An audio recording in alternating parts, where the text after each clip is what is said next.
Everyone, welcome back to my channel. I hope कि आज तक की जो क्लासेस मैंने टेंसेस की दी है वो आपको क्लियर होगी। अगर आप से जो भी मेरे न्यू व्यूअर्स है मैं उन्हें इन्फॉर्म कर दूं कि टेंस का कॉन्सेप्ट और इससे पहले जितने भी टेंसेस है वो मैंने ऑलरेडी अपलोड कर दिए हैं। अगर आप इससे जो भी न्यू है do watch all the tenses ताकि आपको सारे कॉन्सेप्ट अच्छे से समझ आए। अब बात करते हैं आज की क्लास में हम फ्यूचर परफेक्ट की। जब बात करते हैं फ्यूचर की तो इट मींस की जो टाइम आने वाला है, और परफेक्ट का मतलब तो उस टाइम पीरियड में वो काम हो चुका होगा। आप यहाँ पे सर्टेन है, आप बिल्कुल श्योर हैं कि वो काम हो चुका होगा। तो इसकी हिंदी में आइडेंटिफिकेशन बन जाती है, कोई काम हो चुका होगा। जेंडर चेंज करें तो कर चुकी होगी, और अगर हम सिंगुलर से प्लूरल करें तो हम बोलते हैं कर चुके होंगे। इसके अलावा इसकी एक और आइडेंटिफिकेशन होती है, बट इसके साथ एक्सेप्शन है, आपको ध्यान देना है कि वो काम हो चुका होगा, आप श्योर है। यहाँ पे पॉसिबिलिटी की बात नहीं कर रहे, ठीक है। आ होगा, ई होगी, ए होंगे या फिर ना होगा। जैसे मैं उस टाइम तक सो चुका हूंगा या सो गया हूंगा। चुका हूंगा ना बोल के मैं ये भी तो बोल सकती कि मैं सो गई होंगी, है ना। तो राइट, इस तरह के सेंटेंसेस जिसमें आप आ होगा, ई होंगे, या होगा की बात कर रहे हैं, पर आप श्योर है कि वो काम आप कर चुके होंगे। तो इस तरह के सेंटेंसेस भी हमारे फ्यूचर परफेक्ट के ही पार्ट होते हैं। अब बात करते हैं कुछ रूल की। तो जब हम बात करते हैं सेंटेंसेस की तो चार तरह के सेंटेंस यहाँ पे बनते हैं। पहला होता है कि मैं जा चुका हूंगा, यानी कि आप हाँ में बात कर रहे हैं। दूसरा होता है नहीं, नेगेटिव सेंस में, मैं नहीं जा चुका हूंगा या वो नहीं पहुंच चुका होगा। थर्ड होता है हमारा इंटरोगेटिव, मतलब क्वेश्चन करते हैं आप, क्या आप जा चुके होंगे, क्या वो आ चुका होगा, क्या बच्चे सो चुके होंगे। और वहां पर क्या और नहीं दोनों एक साथ आ जाते हैं। जैसे क्या बच्चे नहीं सो चुके होंगे, क्या वो नहीं जा चुका होगा, क्या बारिश नहीं हुई होगी। इस तरह के सेंटेंसेस में क्या नहीं दोनों आता है। तो बात करते हैं रूल की। सबसे पहले सिंपल सेंटेंस में हम लगाते हैं अपना सब्जेक्ट। सब्जेक्ट मतलब डूअर। डूअर का क्या मतलब, जो सेंटेंस में काम कर रहा है उसका नाम पहला। ऐसा हो सकता है बहुत बार कि बहुत सारे नाम हो सेंटेंस में, तो आपको ध्यान देना है कि आपको फाइंड आउट करना है कि जो सेंटेंस में जो काम कर रहा है वो सब्जेक्ट है, बाकी जितने भी नेम है वो सारे ऑब्जेक्ट कहलाएंगे, ठीक है। तो सब्जेक्ट, और फिर यहाँ पे हमारे पास विल और शेल, दो ऑप्शन है। विल शेल शो करता है हमारा फ्यूचर को, और परफेक्ट को शो करता है हैव। अब बहुत सारे बच्चे बोलते हैं मैम यहाँ पे हैज भी तो लगा सकते हैं। No, it is not correct. हमारे पास ऑप्शन ही है will have, shall have. We don't have option of has, हमारे पास ऑप्शन ही नहीं है वो, ठीक है। तो हमें वर्ब के बाद हमें लगाना होता है मेन वर्ब, और मेन वर्ब की बहुत सारी फॉर्म होती है। यहाँ पे हमें थर्ड फॉर्म लगानी है क्योंकि फ्यूचर में वो काम हो चुका होगा। Last remaining part is called object. जो भी रिमेनिंग बचता है वो मेरा ऑब्जेक्ट होता है, उसे हम लास्ट में लगाते हैं। ऑब्जेक्ट बहुत बार अवेलेबल होता है, बहुत बार नहीं होता है। अगर होगा तो हम लगाएंगे, नहीं होगा तो ओके।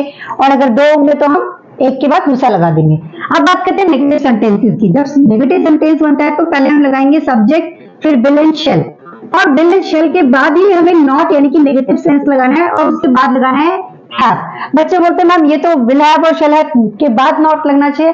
भाई रूल में ही नहीं है तो मैं कुछ नहीं कर सकती, तो हमें करना है विल नॉट हैव और शेल नॉट हैव, दोनों के बीच में हमें नॉट लगाना है।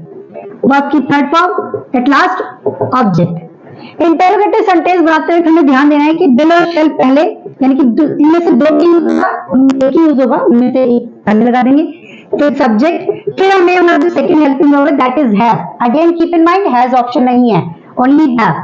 कोई भी सब्जेक्ट हो आपको हैव लगाना है। वर्ब की थर्ड फॉर्म, लास्ट में रिमेनिंग जो हमारा जो भी बच जाता है ऑब्जेक्ट, और क्योंकि सेंटेंस में क्वेश्चन है इसलिए राइटिंग में क्वेश्चन मार्क आएगा। अब बात करें इंटरोगेटिव यानी कि क्या नहीं दोनों की। तो जब क्या नहीं दोनों की बात होगी तो विल शेल लगा दिया आपने क्या, और नहीं के लिए डी पे नॉट लगा रहे हैं because I will teach you all the short form, short tricks. तो इसलिए आपने यहाँ पे ये जो नॉट है सब्जेक्ट से पहले लगाया है। अगर आप स्कूल गोइंग, कॉलेज गोइंग, कोई एंट्रेंस एग्जाम दे रहे हैं तो आप इस सब्जेक्ट, इस नॉट को सब्जेक्ट के बाद प्लेस करें, ओके। फिर हमारा हैव, वर्ब की थर्ड फॉर्म, ऑब्जेक्ट, फिर क्वेश्चन मार्क। तो ये तो हमने बात करी है अपने रूल रेगुलेशन की और आइडेंटिफिकेशन की। अब सबसे इंपॉर्टेंट बात है कि हमारे पास यहाँ पे दो ऑप्शन है, एक है हमारा विल हैव और दूसरा हमारा शेल हैव। तो ये कहाँ पे लगाएंगे और इससे सेंटेंसेस कैसे बनेंगे, जैसे कि मैंने आपको बताया था कि हमारे पास दो हेल्पिंग वर्ब है, विल हैव और शेल हैव। तो बात करते हैं किसके साथ लगेगा, विल हैव और शेल हैव। शेल हैव लगाते हैं जब हम बात करते हैं आई और बी एक्सेप्ट अदर, इनके अलावा जो भी रह जाता है हमारा सिंगुलर प्लूरल सबके साथ हम लगाते हैं विल हैव। जैसे कि ही, शी, इट, दिस, दैट करके भी कोई आता है। एनी नेम, कोई भी नाम अगर सेंटेंस में है, कोई भी सिंगुलर है, कोई भी प्लूरल है, या फिर यू, वी, दे, इस तरीके से जितने भी सब्जेक्ट हैं इन सभी के साथ हमें विल हैव।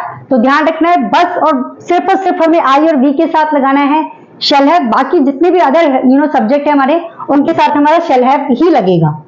अब बात करते हैं, जैसे कि मैंने आपको बताया, स्पीकिंग को थोड़ा अट्रैक्टिव करने के लिए और सेंटेंसेस को थोड़ा स्पीड अप करने के लिए हम क्या करते हैं, शॉर्ट फॉर्म यूज करते हैं। तो जहां जहां विल नॉट है, इसकी शॉर्ट फॉर्म आप बोल सकते हैं won't, WONT। It's not violent. बहुत सारे स्टूडेंट लिख देते हैं विलेंट, इस तरीके से लिखते हैं, जो कि बिल्कुल इनकरेक्ट है, ये मिस्टेक नहीं, इट्स अ ब्लंडर। तो always keep in mind, will not is want.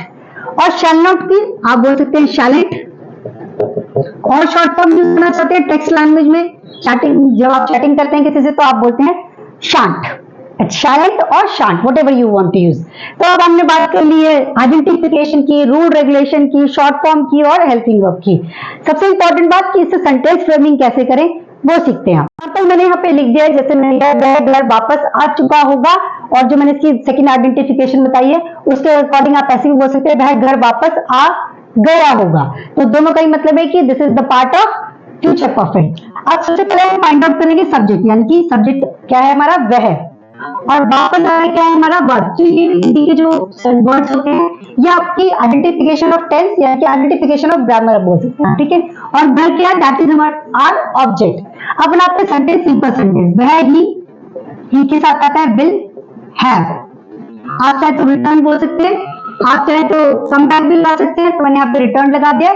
कम की थर्ड फॉर्म भी कम होती है, तो he will have come back या फिर ही विल हैव रिटर्न। आ चुका होगा ऑब्जेक्ट हो, वो घर वापस नहीं आ चुका होगा तो ही विल नॉट को मैंने आपको शॉर्ट में बताया वॉन्ट हैव, तो मैंने यहाँ पे लगा दिए शॉर्ट फॉर्म जो आपकी स्पीकिंग को अट्रैक्टिव बनाएगी और फ्लुएंट बनाएगी। ही वॉन्ट हैव रिटर्न हो, क्या वो घर वापस आ चुका होगा, तो will he have return home. और क्योंकि सेंटेंस क्वेश्चन वाला है इसलिए क्वेश्चन मार्क जरूर लगेगा।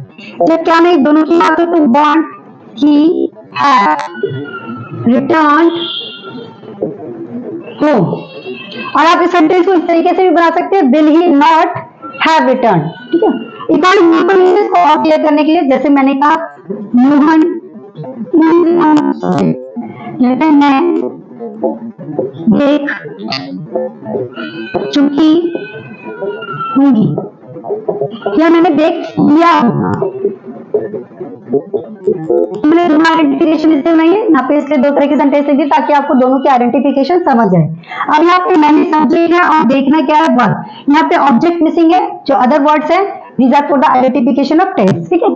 तो पहला सेंटेंस बनाते हैं, सिंपल नेगेटिव इंटरोगेटिव। चारों सेंटेंस देखेंगे किस तरीके से बात करेंगे। आई, और मैंने आपको पहले बताया आई और वी के साथ लगाते हैं shall. I shall have see saw seen, तो थर्ड फॉर्म लगाते हैं I shall have seen. Object missing है तो हमने कुछ नहीं लिखा। मैं नहीं देख चुकी हूँ, I shan't. I shalln't, I shall not, आप कुछ भी लगा सकते हैं। आई शांट हैव सीन, क्या मैं देख चुकी हूँ, जब इस तरीके से बात करेंगे तो shall I have seen, question में जरूर लगेगा क्योंकि इंटेरोगेटिव सेंटेंस है। क्या मैंने बोलने के लिए शांट, और आप शैलेंट भी बोल सकते हैं, कोई दिक्कत नहीं।